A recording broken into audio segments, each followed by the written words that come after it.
Hey guys, this is Two Kids in a Trench Coat, football podcast. I'm one of your hosts, Jacob Rosenfarm. I'm your other host, Ryan Sharp. We typically have a third member of our crew with us, Josh Zaklis, our producer, but he had to skip today. It's a shame. Yeah, he's not in, had some other work commitments, but we miss him very much. We do. Come back soon, Josh. And I'm sure if he were here, he'd tell you to go see The Nun, because that's where he'll be tonight at a screening of that movie. So, just to recap our last podcast, we went over the AFC, gave our full division preview for that, gave each winner, and then delved in the playoffs, and each gave our Super Bowl representative. All right, why don't you run through your playoff seeds first? Go 1 to 6. Just to recap, I have the Pats as the number 1 overall seed, then the Houston Texans as the second, Steelers as the third, and then Chiefs as my fourth, with my wild cards being the Jaguars and the Chargers. And then my AFC Championship was Texans-Patriots, and my Super Bowl representative for the AFC is the Houston Texans. All right, I like it. That's pretty bold. I know you're really high on the Texans this year. I'm excited to see how that pans out. I also have the Texans in the playoffs, but I'll get to that in a second. My 1 seed, also New England. At 2, I have Jacksonville. 3 is Pittsburgh. I have the Chargers winning the AFC West. And then my wild cards, the 5 seed, Houston, and the 6 seed, Tennessee, with Kansas City missing out completely. Incredible. And then who do you have in your AFC Championship? I have the Patriots as well. And to make a rematch of last year, I have the Jacksonville Jaguars. But I think New England is going to win this game again and represent the AFC in the Super Bowl. Very exciting, very exciting. Can't say I would be shocked. But let's move on. Let's move on to the NFC. Yep. Where do you want to start, Sharp? Man, that is a great question.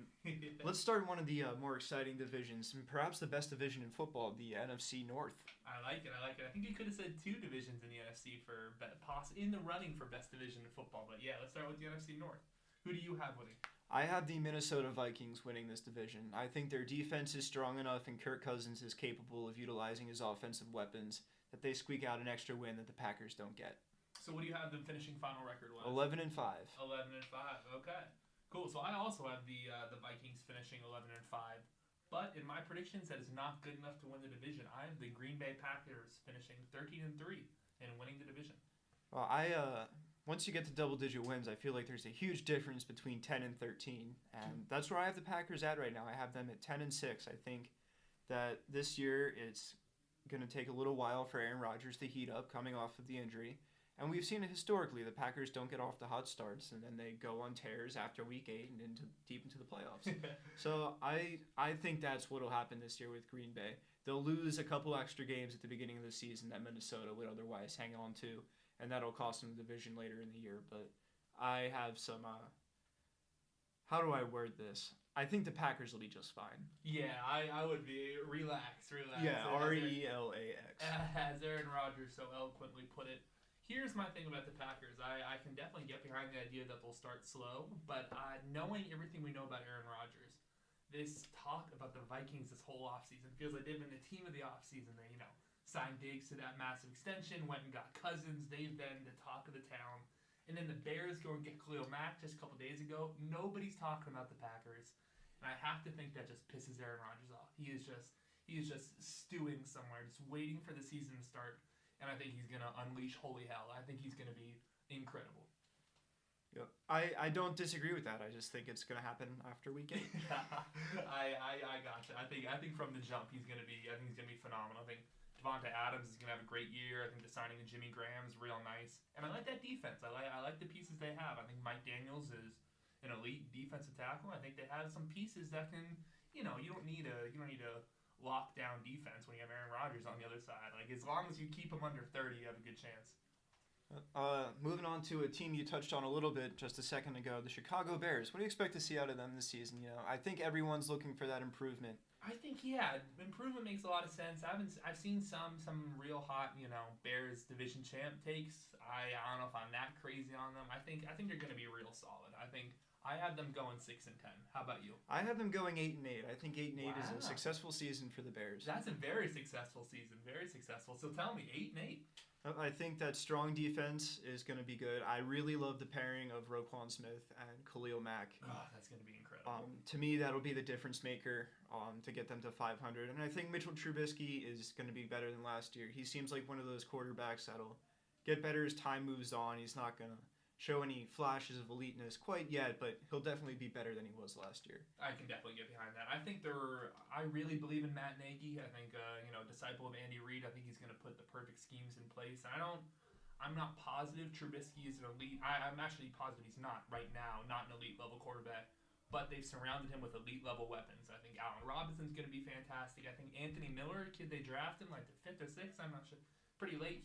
I think he's going to be phenomenal. Trey Burton, who they went out and signed, I think they have some real nice weapons. Not to mention Jordan Howard, who I think is going to dominate this year. They've placed a clear emphasis on running the ball with the James Daniels in the second round. That was one of the steals of the draft.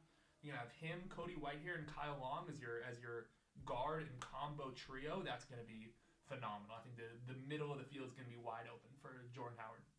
I think that's a pretty accurate assessment, and I think with that'll get him to 500 this year for first time in a while. It seems like Definitely feels like a while since the Bears have been relevant. But let's move on to the 4th place team in this division. I think sounds like we're in agreement. Where do you have the Detroit Lions finishing this year? Last place, 3-13. Oof. I think they'll be in contention for the first pick this year. So do you think they kind of reset? Do you think they dump Matt Stafford and try and pick up a new quarterback if they're? Because I have them finishing 4-12. So yeah, I have them in that hunt for the top 5 pick. That's usually where quarterbacks are going. I think if they're that bad, yes, you have Matt Stafford approaching the back end of that mega contract he signed a couple years ago. Start grooming a guy now. Why not have him ready once Stafford's contract is up? You can just eschew him and I think it makes bring in a new sense. guy. It makes sense to me. I like it. I think we haven't delved into draft research quite yet, but it's not looking like any of the quarterbacks coming out this year are super NFL ready. So it makes a lot of sense to sit a guy like Justin. Let him wait. Yeah, exactly. Have him sit behind Stafford for a year or two. But yeah, this team, I don't think is going to be very good. I don't like this defense at all. No. There are no real exciting people. I mean, Darius Slay's good, but besides that, I am struggling to find true playmakers on this defensive side of the ball. And I'm still very angry that the Lions did not take a running back in the first round of the draft this past year. That was weird. I mean, Kerryon Johnson, I think is going to be nice. Yeah, I think. yeah. But all reports out of camp is that he's entering as the 4th string. LeGarrette Blount is there. Why am I blanking on? Theo Riddick. Theo Riddick is the guy I was blanking on. Theo Riddick's still there. They have guys ahead of him, and they are not giving up their spots, it seems like. So I'm not sure he's going to get the reps to really. Yeah, I just don't see a reason to keep starting guys that have never really pulled it together and been able to sustain success in the NFL. How do we not know enough about Theo Riddick to know that he's not he's a fine NFL back, but he shouldn't be your starter? No, absolutely not. So yeah, Kerryon Johnson seems like the move, but if he's not impressing in preseason, I think they still have some aspirations of playoffs at least. But I don't know. I don't think Matt Patricia this first year takes him anywhere. I think this is going to be rough. All right, so let's move Moving on. The South now. Who do you have winning that division? That is another phenomenal division, but I have the Saints pulling it out at 12-4. I have this division being less phenomenal, but I also have the Saints going 12-4. So tell me, why are you high on the Saints? I think Drew Brees is going to have a great year. He seems always under the radar, if we're being honest. He's as good as guys like Tom Brady or Aaron Rodgers, and it just seems like we never hear about Drew Brees. Zero MVPs. Zero MVP for Drew Brees. That is shocking to me. Someone who has the most passing yards in a season. Exactly. And they didn't win MVP. I don't know how that works out. That's weird to me, but I think kind of like your Aaron Rodgers revenge tour, I see a very similar thing happening for Drew Brees. I think he's, tired of being, overlooked as a quarterback and as a team, and I think that'll propel him and the Saints to a very good season. I can definitely get behind that. I mean, he has weapons for days. This offense is just looking ridiculous. I mean, you got Mike Thomas, Cam Meredith, Alvin Kamara, Ben Watson, the ageless wonder. I mean, it's stacked. It's going to be so much fun to watch this offense. Yep, he has the skills of Aaron Rodgers, but this season he will have to do a lot less actual work than Aaron Rodgers will. I can definitely get behind that. I think it's unrealistic to think Kamara can replicate the production he had. I mean, there's just some astronomical numbers, but he is still going to be an impact player. You just get the ball in his hands, he's going to do some special stuff. Their RB2, Mark Ingram, suspended for the first couple weeks, but I think he's a serviceable guy. He was their starter for a while, even Was. going into last year. He was, yeah. He's still a valuable piece for any rotation, for any running back rotation. But yeah, I really like the pieces they have. And then defensively, I think they took some steps last year. Marshawn Lattimore looked really good. Cameron Jordan took kind of took that next step from really good NFL player to maybe like borderline, Pro Bowl, All Pro sort of player. So that's a huge progression for them. Agreed. So you say this is going to be a phenomenal division. So I take that as you think it's going to be close. I do. So I have the Atlanta Falcons finishing second with a record of 10-6. How about yourself? Who do you have second place in the South? I have the second place Carolina Panthers with a record of 9-7, and then in third place, also with a record of 9-7, is where I have the Falcons. Okay, cool. So we have them swapped. I have the Falcons going 10-6, and then the Panthers in third with 9-7. So all pretty close. So I think we see the Falcons and clearly see the Falcons and Panthers as two very similar teams. Tell me, how do you think they separate themselves?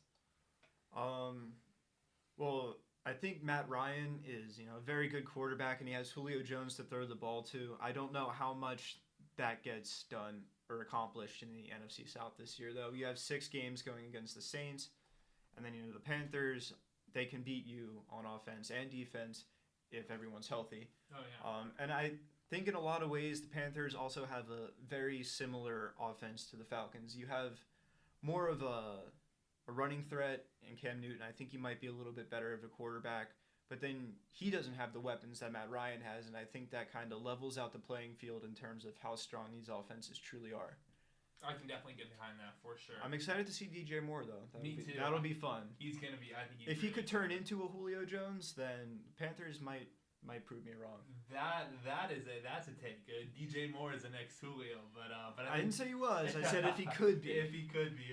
No, I think DJ Moore is going to be real nice. I think he's going to be. I mean, he's automatically the best receiver on that roster from day one to me. Exactly. I'm not buying into the Funchess hype. No, absolutely not. I mean, I think Olsen's still there. Olsen's going to be a reliable, pass catcher, and I think Christian McCaffrey's going to have a big year. I think he's their number one option on, he's the number one option in the running game, obviously, but also he's probably their number one option in the passing game. Get the ball in his hands, and he's going to do electric stuff. Exactly. But overall, I see, struggles for the Falcons defense and struggles for the Panthers offense, and then they both go 9-7 and miss out on the playoffs. Just both of those things create a little too much havoc for them to overcome. And I can get behind that. I think I'm a little higher on the Falcons than you are. I think they were almost underrated last year. I think we saw such historic numbers from them in 2016. And then 2017, they were good, but they weren't at the level they were at. And so I think everyone kind of overreacted. They thought, Shanahan's gone. The kingdom is falling. Fourth and goal for the NFC, or with the NFC Championship game, Yeah. 5 yards away. It's just, I still have faith in Matt Ryan. I think when you put weapons around him like Julio, like Calvin Ridley, like Mohamed Sanu, I think at some point the production will come. I still like the running back tandem. I think that's still one of the best in the league. And that defense, they have strides to make sure, but there are pieces there that I really like. I think Takaris McKinley is phenomenal, and I think they have some really nice players. Yep. Takaris McKinley and the dreadlock on eBay. Remember that? I do. That was weird. Yeah. So let's move to our last place team in this division. I think this is kind of a league-wide consensus that this is just going to be a dumpster fire this season. The Tampa Bay Buccaneers. What do you have them finishing sharp? I have them finishing 3-13, but at this point, 3 seems high. 3 might be generous. I have them going 2-14, but yeah, this is going to be rough. This is going to be bad, I think, from the jump. No Jameis Winston for the first 3 games? Yeah. 4 games? And then you're stuck with Ryan Fitzpatrick. There's talk that Ryan Fitzpatrick, who is 58 years old, not really, but that might actually be 58. That he'll win this starting job over Jameis Winston once the suspension is up. And I think if your best option is Ryan Fitzpatrick, then you're in for a rough year. Pack it in. That's when you're in. Look forward to the draft and go from there. They need just a whole reset on that franchise. Dirk Cutter needs to go. Jameis needs to go. I would say about Jameis, even if he does come back and start, he has not done anything to show me that, he's a regular starter in the NFL. God, no. He no sense of nothing I've seen over the last 4 years from Jameis. 4? Yeah. 4 years from Jameis Winston makes me think this is a NFL star. I can win a Super Bowl with Jameis as my quarterback. Nothing. No way. You know, so if that's not what you found, dump him. You don't need this kind of like if you're gonna have that level of on-field production and then you're gonna have all these off-the-field distractions, he's no way is he worth it. Yeah, just highlight everything, press the delete button. Yeah, and just start again. Start over. This is there are. I mean, they can't. I mean, Ronald Jones. I like that pick coming out of the draft, and if he can't win the starting job from Peyton Barber, like this is their top pick. Probably isn't going to play. Vita Vea has been hurt. He's had a calf strain that's been aggravating him for a while now. So that's another blow to an already thin roster. It is not looking good in Tampa Bay. This is gonna be rough. Yeah. So moving on, let's hit the NFC East.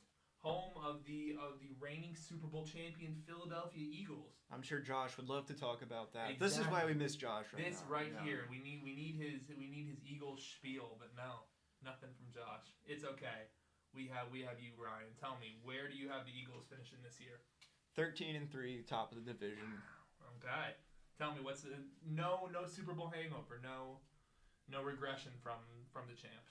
Not during the regular season. No, I think Nick Foles has obviously proved that he is very capable of even being a starting quarterback in the NFL, and that shouldn't be a problem for him until Carson Wentz comes back, who's also showed us that, he's great. He's a really great player. That combined with, their defense, very strong defense, and then, I don't know, I really see lack of a hangover. Their roster seems even more stacked than it was last year. Some good additions, and then rugby player playing left tackle now. Exactly. I don't think he'll start, but I would hope not. No, he made the roster. That's exciting. And I think that 7th round Australian rugby player is going to carry the Eagles soon. No, I'm just kidding. Very good team though, 13-3, no problem getting back to the playoffs. I like it. I think there are some. I think they were super healthy last year, and that really helped boost their win total. And we've already seen with players like Alshon Jeffrey and Carson Wentz obviously not being back that's going to be more of an issue this year. But I'm with you. I see no real Super Bowl hangover. I have the Eagles going 12-4 and easily cruising to a division title. I think that's part of this is that even if there were some early season problems, the rest of that division is so pathetic that I see even if they're like 9-7, I think they 9-7 can win this. They handily win that division. So I think that's really something going in Philly's favor is that they have no real competition. Yeah. And if there's any problems, I think it comes tomorrow night with Atlanta. Oh yeah. In that first game of the season, I think that's if there's any hangover at all, that's when they'll notice it. Interesting. I think it's gonna be phenomenal. I think it's gonna be a good game. I can see Nick Foles coming out though and throwing 5 tutties off. Oh, easy. I still think the Eagles are gonna win, but I don't know if it'll be like Nick Foles throwing 5 touchdowns. I think it'll be a great game. But yeah, so I have the Eagles finishing 12-4. Who do you have finishing second in the division, Ryan? It's a distant second. The New York Giants at 8-8. 8-8 for the Giants. Good turnaround for them this year. Tell me your optimism. Well, I think with the return of Odell Beckham Jr. and Sterling Shepard, that definitely helps the vertical game. And then, of course, the addition of Saquon Barkley. I think he's going to be a really great running back. Plus, it's his rookie year, so no one really knows how to figure him out yet. They haven't seen a lot of him, and I think that'll help him extra, too, in winning those 6 more games than they did last year. 8-8, though. That's a lot of confidence in Eli. Yeah, that is a lot of confidence in Eli, but I think he's still serviceable. I would not sign him as a free agent or anything, but you're not building your team around Eli. No, Manning. You can send out Eli Manning and win 8 games. I think that's about where Eli's at in this point. Okay, I don't know if I'm that high on Eli. Maybe not by himself, but with this team, Eli Manning can win 8 games. He has some weapons for sure. I am not as high on the Giants, unfortunately. I have the Giants finishing last in the division and going 4-12. I'm not really seeing it with the Giants this year. I think Pat Shermer's a really good coach, but I think Eli is garbage. I think this is probably it for Eli. I think this is the last season. He's gonna have a couple nice plays. You can throw some good statistics because OBJ and Saquon are just gonna carry him. He's gonna be throwing 3-yard screens and they're gonna be taking the 70 yards. But I'm not seeing it from Eli. I think he's gonna give away more games than he wins this year for the Giants. I think, and that defense isn't. isn't nearly good enough to keep them in games, I think. So that combination of Eli giving the ball away and that defense, I think, being pretty porous. I'm not liking the Giants, but it's not like I like the rest of the division that much either. I have the Cowboys finishing second in the division at 6-10. Oh man, so you have a real big gap between first Oh and yeah, second. six game difference, 6-win difference. Where do you have America's team finishing? I have the Dallas Cowboys finishing at the bottom of the division, 5-11. Okay, wow, okay, so not that far off record wise. No. But yeah. So tell me, where do you see these Cowboys? I think we still saw a major step back last year from Dak Prescott, and I think that really hurt them. And I don't know if we'll ever really see rookie Dak Prescott again. If it's like last year, which I think it might be, then that's just going to make for a rough season for them. Ezekiel Elliott obviously hopes to play a full season this year. I'm not sure how elite he can be either. Just based off what we saw last year a little bit, it always seemed like that suspension was distracting from how good he actually is. So maybe I'm wrong and Ezekiel Elliott's going to have a great year, but I think with Prescott, taking that step back last year, and, I foresee a similar performance this year. That's going to make for a rough year for Dallas. And plus, losing Dez Bryant, Jason Witten, they don't have that many offensive weapons. I mean, Allen Hurns is their number one wide receiver. Exactly. That's rough. Yes. That's not what you're looking for. But yeah, I think I agree a lot with what you're saying. I think a lot of the lore of Dak kind of wore off. I think he had that phenomenal rookie season, and then from now, that second year is nothing to really get that excited about. And I think a lot of that has to do with just unimaginative play calling. Mm-hmm. Jason Garrett. Jason Garrett's not good at his job. Jason Garrett is not a good NFL football coach. I don't know what Jerry Jones sees in Jason Garrett. A whipping post who will do as he says. I think that's what he said. Sees in Jason Garrett, not someone who actually provides like football insight and can constructively criticize his team and his owner. But he sees somebody's gonna parrot his messages, and that's not how you win football games. That's not how we've clearly seen that this is an unsuccessful formula with Jason Garrett and Dak Prescott. That is not a great pairing. I would love to see someone who's actually creative and really can run an offense with them, because that would be fun. Because I do believe in Dak. I think Dak has enough natural talent to be okay in this league, to be at least above average. And so, but with Jason Garrett still at the helm, I'm not liking it. And banged up offensive line, Zeke, some question marks surrounding Zeke. I'm staying away from the Cowboys. I don't think. For my third place team, I have Washington going 7-9, but for me, that's another record really brought on by some poor coaching. I don't think Jay Gruden is that great. I don't think he's the answer. I think he's the problem. Wow, I definitely agree with that. I think Jay Gruden is the superior of the two Gruden brothers in terms of coaching, but that's not saying a whole lot. I mean, John has a Super Bowl, but he also had Warren Sapp and Derek Brooks and John Lynch. He also just traded away Khalil Mack, so let's not give him too much credit. I also have Washington finishing third in the division. I think Alex Smith is going to be fine there. I'm not really sure why they swapped Cousins for Smith essentially, but I guess if that's what you're going for, I guess. I mean, they had never really been too high on Kirk Cousins for reasons I don't know. He always seemed, enthusiastic about playing there. Yeah. And he was all right. He's a pretty good quarterback. I think Alex Smith is also a pretty okay quarterback, but exactly. It just seems like a move that didn't need to be made. It is a very... They could have just re-signed Cousins. Exactly. I see no real difference between Cousins and Smith, if we're being... I mean, they're... they have some substantial differences, I think. Mm-hmm. But for the most part, you're not really drastically altering your win total with that swap. And They didn't really do a whole lot else to make me think this is even a surprise team. I think this is a very bleh team. I had a lot of confidence in Darius Guice. Not a lot that they'd make the playoffs, but I thought they might be a little better than 7-9. Yeah, maybe make a run at the wild card spot where they're in the hunt part of the playoff graphic. Exactly. But nothing too great. But at this point, I think sans Darius Guice, the Redskins are gonna be in for a year. You're telling me you're not buying into the Adrian Peterson stuff? I am not. I don't think that's gonna be too good. That's just a hunch, but I don't know about you guys, but I'm not too high on AP this year. No, yeah, I think I think this Redskins offense is going to be pretty mediocre. Same for their defense. There's nothing on that defense I'm really that excited about. But I just to clarify, I've been finishing third, going 5-11. So I have the bottom of this NFC East is just. There's the Eagles, and then there's everyone else. Exactly. That's really how we're looking at this division. And I think you are right where 8 wins even is a stretch for the Giants. So, exactly. I don't know. I guess I'm just super confident. But everything you had to say about the Giants very accurate. So we'll see where that goes. But and let's finish up out west with the NFC West. Ryan, who do you have winning? The St. Louis Los Angeles Rams. I have them going 12-4 this year. I think Jared Goff is going to be super great. You'll hear his name again in a little bit. Paired with Todd Gurley, just signed that fat contract. I think, he'll be extra motivated to go out and prove, I'm worth all this money now. Yeah. I think that's good. I think Goff has some good weapons to throw to downfield, plus the defense. You got Aaron Donald, Ndamukong Suh. Aqib Talib is an okay pickup. He's still serviceable. But I just think all around the Rams are the best team in that division.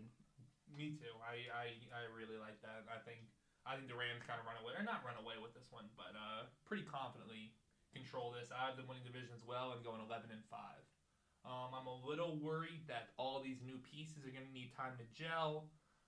Aaron Donald holding out for as long as he did is not. I don't love That's to not see great. it. I know he's back, yeah, but like I think those training camp days are still relatively valuable. I think Peters and Talib need to mesh a little bit. Those are both two kind of high-risk corners. So, yeah, you're going to get some great, some fantastic interceptions, but you're also going to give up a lot of long plays. So, I think I'm a little worried about that. But overall, this team's going to be great. Yeah, this team's going to be really good. I think they're going to hit their stride towards the end of the year and really start to dominate some opponents. Yeah. All right, who do you have in second place in this division? Second place, The Jerick McKinnon injury really kind of hurts this case, but I have the Niners finishing second with 10-6. That's exactly what I have too. Wow. Okay. So describe it to me. Why are you high on San Francisco?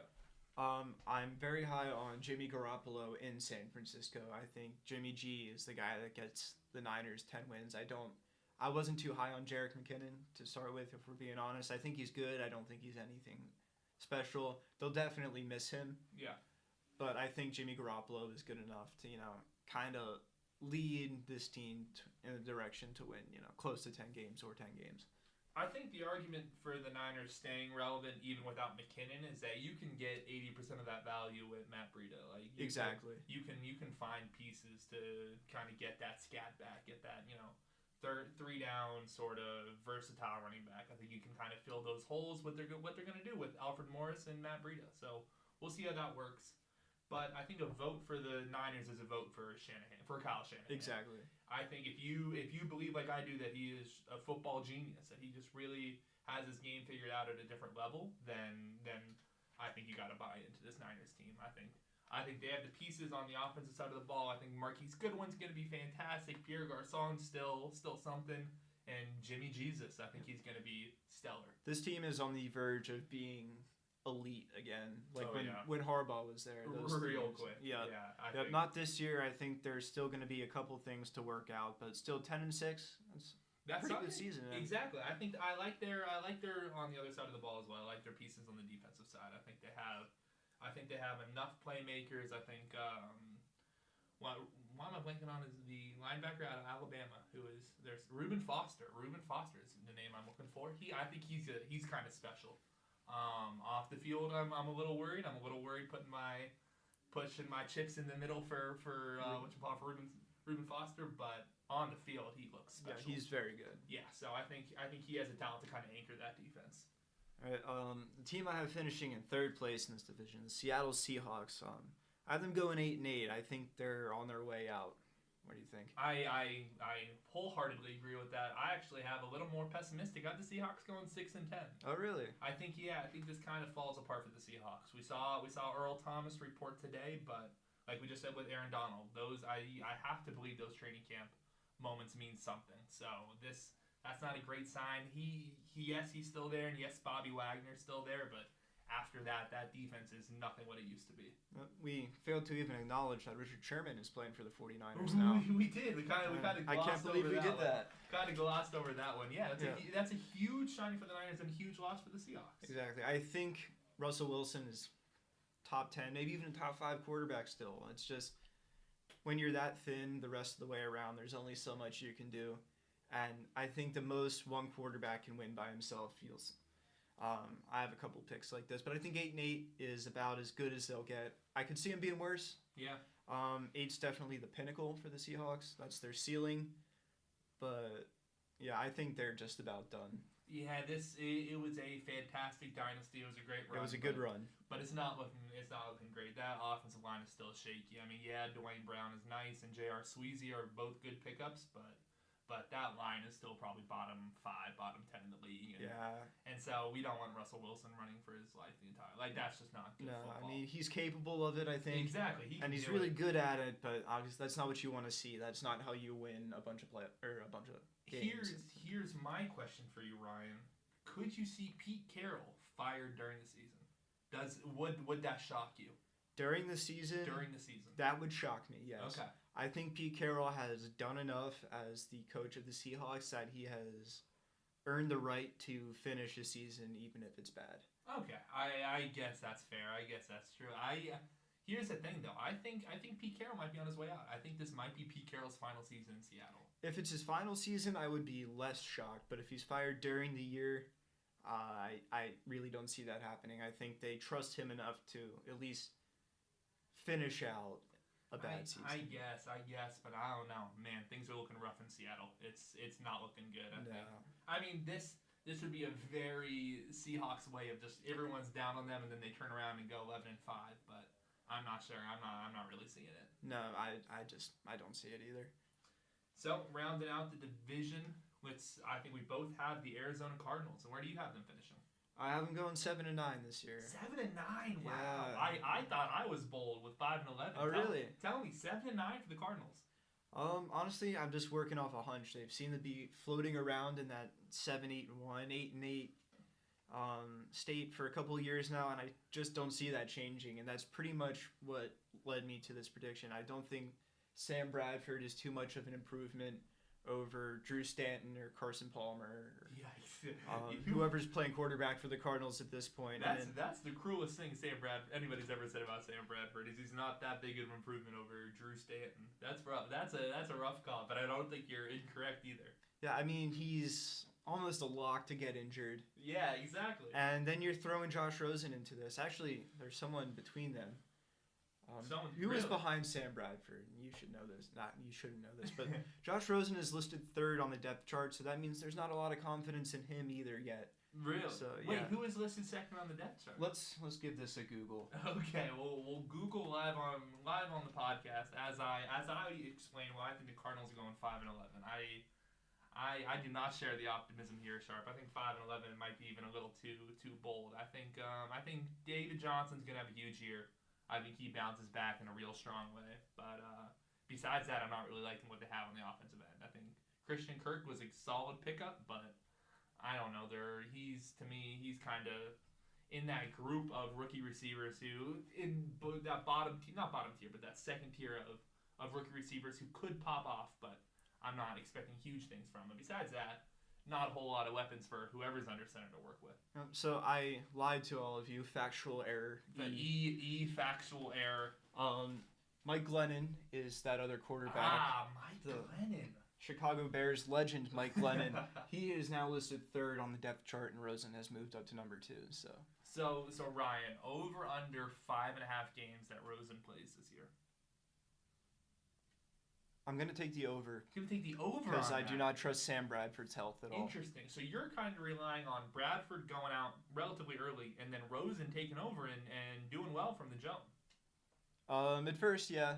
I think Rosen has the ability to be a pretty good NFL quarterback. I think he'll get in and have that early sustained success as a rookie. Interesting. Once he figures out the regular season a little bit, I think that's huge for anyone. I wouldn't be surprised if he took some first team reps if Sam Bradford was healthy.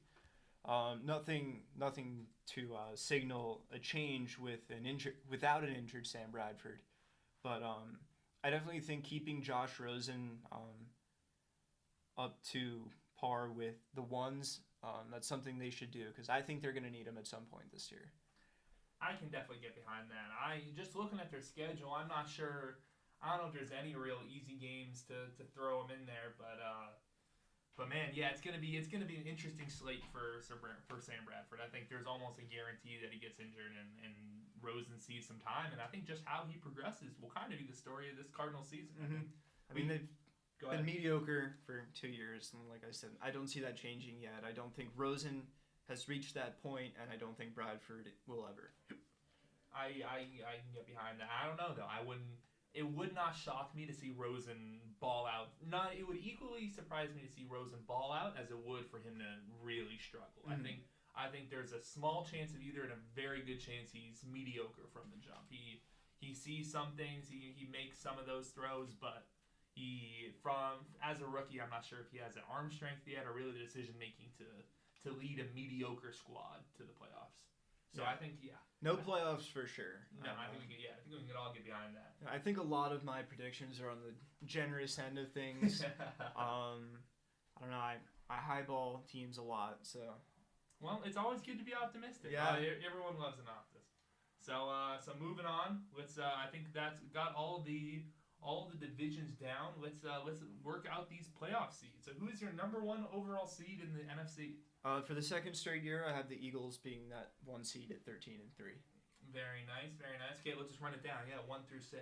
All right, 2 Rams, 3 Saints, 4 Vikings, 5 Packers, and 6 49ers. Okay, I like it. I have the Packers as the number 1 overall seed. Then the Saints going second, Eagles third, Rams fourth. Then the Vikings nabbing that first wild card, and the Niners nabbing the second one. So let's break down some playoff matchups. So who would you have in your first round? That first wild card matchup, that 5-4 game, Packers and Vikings, I'm going to take the Packers. I think at this point Aaron Rodgers is hot, and he is just tearing apart everything that he sees. I can get behind that. In my scenario, the Packers get that first round bye, and instead in the 4-5 game, it's Rams Vikings. And I actually have the Vikings pulling the upset there. I think even though they're the wild card, I think they are one of the best teams in the league, and in my scenario, I have them upsetting the Rams. All right. So my 3-6 game is the Saints and the 49ers. I think the Niners improved this year, but I think Drew Brees and those weapons we talked about earlier win that game fairly easily. I have a similar breakdown for my 3-6. It's actually the Eagles-Niners for me, but yeah, I would have the Eagles rolling in that game. I think the Niners are going to be good, but at that point, I think there's some real elite teams in the NFC. And then so let's move on to the second round. Who are your matchups? So I have the 5-seeded Packers taking on the number 1 seed, the Eagles, and I think the Packers go into Philadelphia and win this game as well. Wow. Okay, I like it. Sticking with the Packers theme, I have them as the number 1 overall seed playing the Vikings in the second round, and I have the Packers escaping. I think that'd be an awesome game, but in the divisional round that'd be fantastic. But I have the Packers winning that one. So we both have that matchup and both have the Packers winning, just at different points exactly. in the postseason. So my 2-3 game, the Rams, the 2 seed, and the Saints, I have the Rams winning that game at home. I think the Rams are good enough to win that game, especially if that's a home game. They'll have the bye week. I think that's not an easy win like the Saints over Niners. I said might be easy. Definitely not like that, but I think the Rams squeak this one out. Very cool. So my 2-3 matchup is Saints-Eagles. Saints is the 2 seed hosting the Eagles, and I have Philly going in there and taking down the Saints. I have them traveling down to New Orleans. I think that's kind of when the first round bye kind of hurts you, and this Eagles team I think is going to catch their stride towards the end of the year and kind of try and roll through the playoffs. Yeah. And then who's your NFC Championship game? So the Packers and the Rams. This is for me where it runs out for the Packers. Like I said, I think I'm taking the Rams at home. I think they're really good, and I think being at home gives them the edge in this matchup. I like it. That'd be fun. That'd be a fantastic game. I think my NFC Championship game might top it though. Eagles-Packers. I think that would be fun. I think that would be an absolute shootout. But I would have the Packers escaping that one. And so it sets up the Packers as my NFC representative. The Rams as yours. Just to clarify for the listeners, Ryan had the Patriots as his AFC representative. I had the Texans, so that sets up for me a Packers-Texans Super Bowl. How about you? What do you have? And for me, it's a rematch of Super Bowl 36, the New England Patriots and the now Los Angeles Rams. They were in St. Louis at that point, but It's good to hear. It's good to hear we have 4 different teams in the Super Bowl. That's exciting. I think a lot of people would probably pencil in the Patriots. So that's what I did. I'm playing it safe this year. But you can't go wrong. I think it's a great call. And so in your Rams Patriots Super Bowl, who would you have taken the dub on that one? I have a similar result to the original. I think the Patriots beat the Rams in Super Bowl 53. Maybe it's on a last-second field goal. Maybe it's not. But the Patriots win this game one way or another. In my Super Bowl, in my fictional Super Bowl of Packers-Texans, I would have the Packers escaping with the win. I think kind of my theme of the year is Aaron Rodgers and this Packers team really, really just laying waste to the competition. I think they are. I think they set fire, and they roll through the NFC and take home the Lombardi. Lombardi returns home. That would be phenomenal. That would be a fantastic season. That would be a fantastic season for me as well. I think that would be great. I think everyone else would enjoy watching that too. Yeah, really. The Aaron Rodgers comeback campaign. Yeah, exactly. Who says no to that? Who says no to one of the 5 greatest quarterbacks of all time just going off for the entire year? Who says nah? That doesn't sound fun to me. I mean, I do, but I think everything we said, could happen. Yeah, I think we're going to be 100% with our predictions. I think both of us somehow are going to be 100%. 100% with every record in the standings and the seeding and the postseason result. Yeah. That's what's realistic for us. Yeah, I think so. We are just both geniuses. So pivoting a little, we're going to go to our awards of the year. We're going to hit MVP, Offensive Player of the Year, Defensive Player of the Year, both Rookie of the Years, Coach of the Year, and Comeback Player of the Year. Yep. So why don't you start? Let's work from the bottom to the top. Let's work from least important to most. All right, Comeback Player of the Year? Comeback Player of the Year, let's get it. All right, I'm going to take Odell Beckham Jr. Odell Beckham. There are so many fantastic options for this year. Deshaun Watson would be a great one. Odell Beckham would be a great one. Carson Wentz, you could argue, would be a great one. But I think my Comeback Player of the Year, David Johnson. I think like I said, there are so many elite talents, it's easy to pick. But David Johnson, I think, is going to go off this year. I think you might be right with that. That makes me question my OBJ pick. I'm going to stick with it. I think he could still win, but you're right. I think David Johnson, just with that team, he's going to get a lot of carries and a lot of touches that'll pad his stats, and he'll have a phenomenal year in terms of statistics, and that'll be enough to get the votes. The Odell pick is a good one as well, though. I mean, there's no reason to think he's not going to pick up right where he left off. Yeah, no, I'm definitely sticking with it, but I really like your David Johnson take as well. Well, thank you. Moving on, the Coach of the Year, I have Bill O'Brien of the Houston Texans. I also have Bill O'Brien of the Houston Texans. Okay, I think we smart lines align on this one. I think turnaround should be enough. Exactly. To me, I have them going from 4-12 to 13-3. That's a historic jump. So I have 11-5. So I think that's still a pretty good improvement for Coach of the Year. Like when Jason Garrett. Exactly. Jason Garrett really did not do much to earn Coach of the Year, but I think Bill O'Brien will do more than that and get Coach of the Year. If he can nab it, Bill O'Brien can definitely nab it. So let's go Defensive Rookie of the Year. Who do you have, Ryan? I have the San Diego Los Angeles Chargers first-round pick, Derwin James, winning Rookie of the Year. My heart just I think he's special. Man, you're preaching to the choir. I think he's special as well. But I am not that big of a homer. I went with Chicago Bears linebacker Roquan Smith. I think he's going to be fantastic. He's going to be super fun in that defense. Now he has 2 elite pass rushers next to him. He's just going to clean up on tackles. He's going to be super fun to watch. I agree with that. Someone who neither of us picked, but definitely in the running, is Bradley Chubb. I think he's going to be really good too. Oh yeah, I honestly that's probably the favorite at this point. I'd say he's the safest pick, but I definitely enjoy watching Derwin James play, and I think he's going to impress a lot of us. Oh, he's going to be so much fun. I think next one, I think we might have a consensus on this one. Offensive Rookie of the Year. Saquon Barkley. He looks special. He looks special. He's going to be awesome. I just think he's going to run all over the place. I think he'll be similar to Zeke, where he's top 5 in rushing yards in his rookie year. Yeah, definitely. He's going to be carrying the ball, I think, a pretty good amount. If he gets roughed up enough that he can't move too well, I think they're going to rely a lot on those dump offs and screens. And they'll need those speedy guys like Beckham and Barkley to take care of the work. Couldn't have said it better myself. Yeah, I think Barkley's going to just rack up stats. I think some other intriguing options, though, if Darnold really excites, that could be a real clear Rookie of the Year. Royce Freeman in Denver, he could do something. He'll be the starting back from week 1. So something like Kamara, where none of us really know who this his Exactly. is, and then just comes out and and balls out. Yeah, could definitely plausible. Definitely plausible. So moving on to defensive player of the year. Who do you have, Ryan? All right, man. This is gonna raise some eyebrows, and I think it might be kind of a long shot, but I'm confident in this pick. I really like it. I think that Ndamukong Suh That is gonna win defensive player of the year. I think paired with Aaron Donald, it's really hard to double team two guys. So Yeah. I think at this point they'll choose Donald, and that'll just give Suh the one-on-one, and he will just be taking down quarterbacks all year, and that'll get him to All-Pro Defensive Player of the Year. I really like this pick in Ndamukong Suh. I think he's frustrated with how he performed in Miami. He went there, all that hype, and he was the guy that was double teamed the whole time, and let Cameron Wake get all that glory in the defensive backfield. So I think with Donald taking a lot of those double teams, it'll be a real chance for Suh to shine and go back to Lions form. That is a great call. I hadn't even considered Suh, but I think he could legit rack up like 12 to 15 sacks, just wreaking havoc in that inside defensive. Exactly. If Cameron Wake can get 12 sacks in a season, then Ndamukong Suh can get 12 sacks in a season. Wow. Yeah, that will be terrifying. That is a fantastic selection. But I went a different way.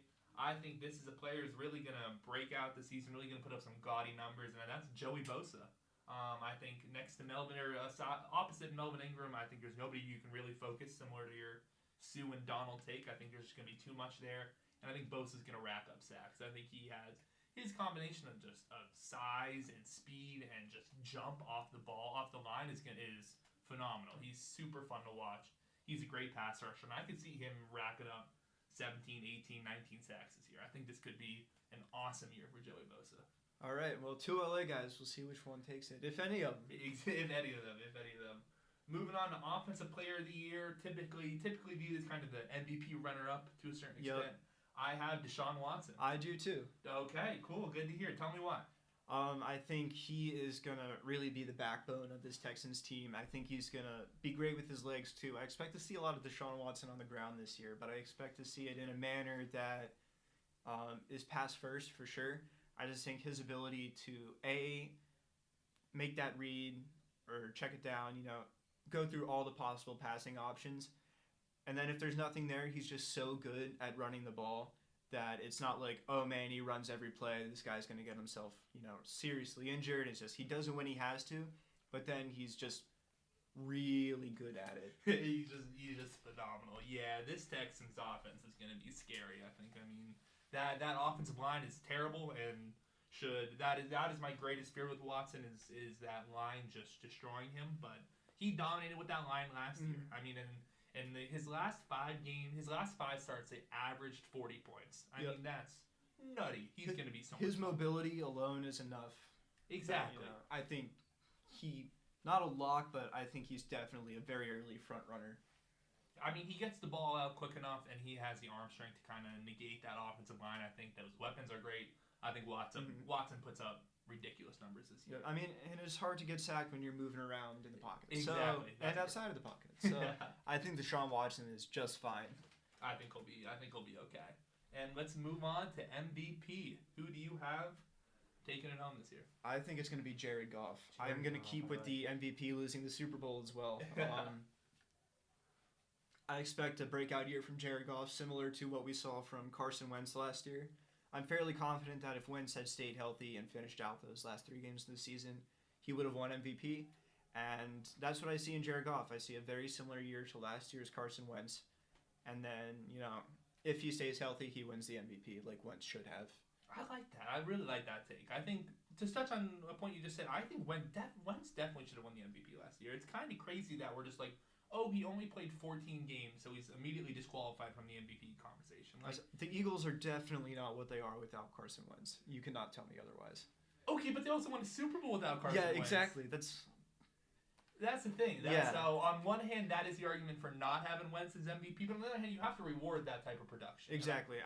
I think that's what we're going to see. If your Goff take comes true, I think we'll see a very similar sort of thing. Exactly. I think this is the year for Goff like last year was for Wentz. He puts up nutty numbers, and just because that offense is going to be so much fun. I like it, though. Sticking with my theme, I don't think this will be a surprise to anyone. I have Aaron Rodgers taking home the MVP. He is the odds-on favorite at this point, which makes me feel a little less special about my pick, but I feel pretty confident about it. Yeah. I think Aaron Rodgers just has a fantastic season. Like I just think I can't think of a better like a greater adjective to use. He's going to be unreal. I think. I mean, if it isn't Jared Goff, which it is definitely going to be 100%, no other way. I think Aaron Rodgers is a good pick. I think it's a safe pick, but I also think it might be the right pick. I think even if you're getting like 3-1 odds on Aaron Rodgers, you're still making money. Like I think he seems like just the logical pick to me. I think it fits very well into my narrative of the Packers just rolling over the competition. That's the hard thing about these predictions. It's kind of the same with the draft. Is do I want to be logical or do I want to be fun? And sometimes it's really hard to get both. I think you kind of nailed it with your Jared Goff pick. Yeah. Though. That's I like the combination of logical and fun. Though I think the Rams being really good and Jared Goff being the leader of that makes a lot of sense. By no means a Rams fan, but I've wanted to see the Rams be good for a while. I always enjoyed when they would beat Seattle. I don't know why. It's just like, it's nice, and aesthetically, it's gonna be rough to watch them. Yeah, I would say if those uniforms are in the Super Bowl, that's gonna suck. That will be disappointing, really. But besides that, there's not a whole lot to dislike about this Rams team. It's not what you wear; it's how you play while you wear it. That's perfect. That's besides that, I think do we have any other awards takes to any other sneaky MVP candidates you'd like to throw out there? No, I'm gonna run with my Jared Goff prediction because I really like it. I like it. I'm trying to think. I think Kirk Cousins could be a fun MVP sneaky. Cam Newton could be a fun if he just balls out this year. I think there's a lot of real sneaky players in there. Yeah. For me, that really wraps it up with my predictions. I'm gonna stick with what I have. I think you're right though. There are definitely some other guys we could throw in the conversation. Definitely. So to wrap this podcast up, we're gonna hit on some of the big news that dropped today. Today being Wednesday, September 5th, dropping some big news today. Earl Thomas reporting back to Seahawks camp. Yep, Earl Thomas going to camp. We touched on that earlier, and like you said, those training camp snaps are still really valuable. So it'll be interesting to see how long it takes Aaron Rodgers to get moving, or not Aaron Rodgers. Excuse me. What am I talking about? Earl Thomas to get going back to full speed. Yeah, I wouldn't be shocked if week 1 he was ready, but I think more realistically it'll take week 3, week 4 for him to get in a full football shape. I think that's a progression that few players are able to handle that quickly. From non-contact workouts to NFL regular season, that's going to be tough, and I think that'll come back and catch up with Earl Thomas a little bit. Definitely, I think that slight dip in production coupled with a rough rest of their defense, an inexperienced and unproven rest of that defense. I think they're going to struggle. And I think that's going to be rough. Yep, like you said, 3 or 4 games to get back. That's what we had expected for Le'Veon Bell as well, but today we heard that might not be the case. Maybe. He said he will definitely be back by November, but may miss up to 10 games. That is crippling for the Steelers team. Yep. You touched on this earlier before we were doing the podcast. Do you think this opens up the division?